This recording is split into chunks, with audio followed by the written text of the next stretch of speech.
नमस्कार दोस्तों, कैसे हैं आप सब। आशा करते हैं आप सभी बढ़िया होंगे। मैं सचिन कंसीडर आईए से एक बार फिर आपका स्वागत करता हूं। दोस्तों, बांग्लादेश में डेंगू का प्रकोप इतना ज़्यादा है कि वहां पर हर दिन हज़ारों की संख्या में केसेस आ रहे हैं।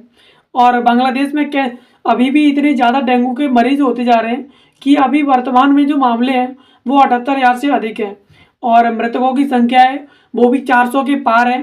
तो चलिए डेंगू के बारे में इसमें डिटेल से समझ लेते हैं और इसके अंत में समझ लेंगे कि डेंगू का इतिहास क्या रहा है और इसके बचाव और उपचार के बारे में समझ लेंगे। तो चलिए मेरे साथ बने रहिएगा। सबसे पहले बात करें खबर की, तो बांग्लादेश झेल रहा डेंगू का प्रकोप। 78,000 से अधिक मामले और 407 लोगों की मौत से हड़कंप, यानी 407 से अधिक लोगों की बांग्लादेश में अब तक मौत हो चुकी है। अब इन दिनों बांग्लादेश डेंगू के भीषण प्रकोप को झेल रहा है। देश में अब तक 407 से अधिक लोगों की मौत हो चुकी है और पूरे देश में लगभग 78,595 मरीज अस्पतालों में भर्ती हैं। विशेषज्ञों का कहना है कि जलवायु परिवर्तन की वजह से बांग्लादेश में डेंगू विकराल रूप धारण कर रहा है। लंबे मानसून और बढ़ते तापमान के कारण डेंगू संक्रमण तेजी से वृद्धि कर रहा है और नवंबर के पहले पखवाड़े तक 4,173 मरीज अस्पतालों में भर्ती थे और इनमें से 1,835 मरीज ढाका और 2,338 मरीज अन्य स्थानों पर इलाज करा रहे हैं। ताज़ा आंकड़ों के अनुसार 2024 में 407 से अधिक लोगों की मौत हो चुकी है और देश भर में 78,595 मरीज भिन्न भिन्न अस्पतालों में भर्ती है। पिछले साल बांग्लादेश में डेंगू से 1,705 लोगों की जान चली गई थी और 3,21,000 से अधिक मरीज संक्रमित हुए थे। और जहांगीरनगर विश्वविद्यालय में प्राणीशास्त्र के प्रोफेसर कबीरुल बशर ने पाकिस्तान समाचार पत्र डॉन को बताया कि अक्टूबर महीने में मानसून जैसी बारिश हुई है और यह एक असामान्य घटना है।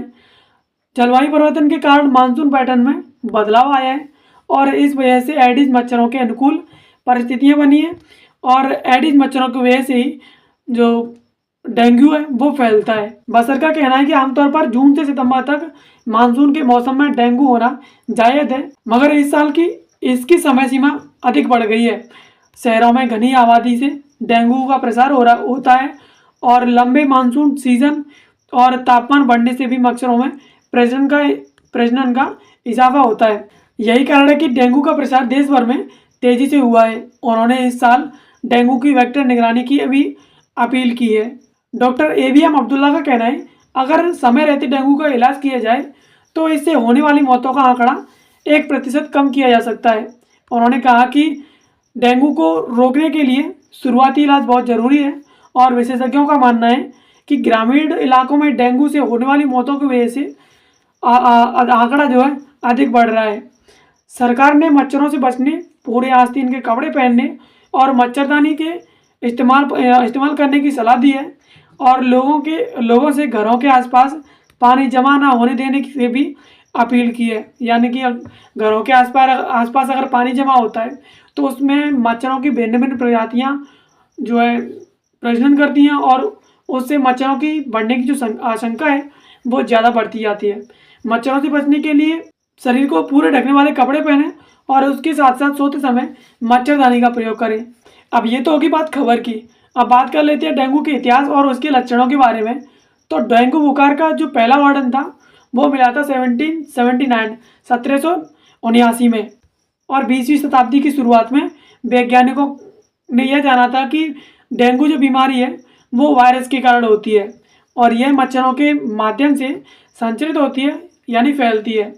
इसके लक्षण हैं बुखार आना, ठंड लगना, मांसपेशी व जोड़ों में दर्द, कमजोरी महसूस करना, चक्कर आना, रक्त में प्लेटलेट्स की संख्या का कम होना और नब्ज कमजोर चलना और मृत्यु ऐसी जो संभावना है वो इससे बन जाती है। अब डेंगू वायरस से लोगों को बचाने के लिए अभी तक किसी भी वैक्सीन को स्वीकृत नहीं किया गया है।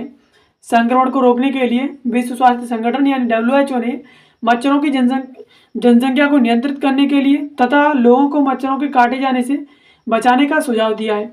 WHO ने डेंगू के रोकथाम के लिए एक कार्यक्रम यानी कि एकीकृत वेक्टर नियंत्रण का सुझाव दिया है, जिसमें 5 भिन्न भाग शामिल हैं, यानी हिमाकल करना, सामाजिक लामबंदी तथा विधान यानी कानूनों का उपयोग करके सार्वजनिक स्वास्थ्य संगठनों तथा समुदायों को मजबूत बनाना।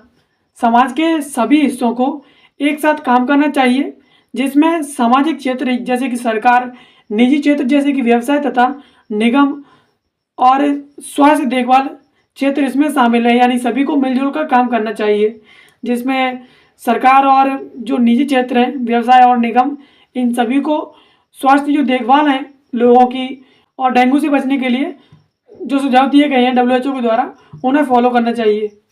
अब इस रोग को नियंत्रित करने के सभी तरीके एकीकृत किए जाने चाहिए या एक साथ लाए जाने चाहिए, जिससे कि उपलब्ध संस्थानों या सर्वश्रेष्ठ प्रभावकारी इसका उपयोग किया जा सके।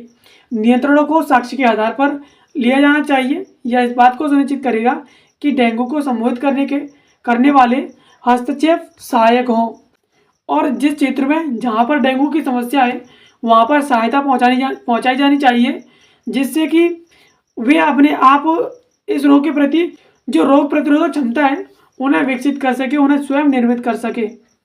तो दोस्तों, इस वीडियो हमने समझा कि बांग्लादेश में जो डेंगू बुखार है वो अपनी चरम सीमा पर है। वहाँ पर 400 से अधिक लोगों की मौत हो चुकी है और वहीं 78,000 से अधिक लोग इस संक्रमण से संक्रमित हैं और 3500 से अधिक लोग भिन्न भिन्न अस्पतालों में इलाज करा रहे हैं। विशेषज्ञों का कहना है कि ये जो डेंगू बुखार है वो सीजन की वजह से हो रहा है, क्योंकि अभी अक्टूबर के महीने में बारिश हुई है। उस बारिश की वजह से ये डेंगू बुखार अधिक फैल रहा है और लोग जो ग्रामीण स्तर है, और जहाँ तक माना जाता है कि ग्रामीण स्तर इतना ज़्यादा शिक्षित और साक्षर भी नहीं होता, इस वजह से ग्रामीण स्तर की जो डेंगू के कारण मौतें हैं वो ज़्यादा हैं और इसी की वजह से ये आंकड़ा बढ़ता जा रहा है। दोस्तों, डेंगू से बचने के लिए ज़्यादातर हमें फुल शरीर को ढकने वाले कपड़े यानी फुल आस्तीन के जो कपड़े हैं उन्हें पहनना चाहिए और इसके साथ साथ जो मच्छरदानियाँ हैं उन्हें अपने सोते वक्त प्रयोग करना चाहिए। और अगर ऐसे लक्षण भी आपको डेंगू से संबंधित कोई लक्षण आपको दिखाई देते हैं शरीर में, तो तुरंत डॉक्टर से संपर्क करें।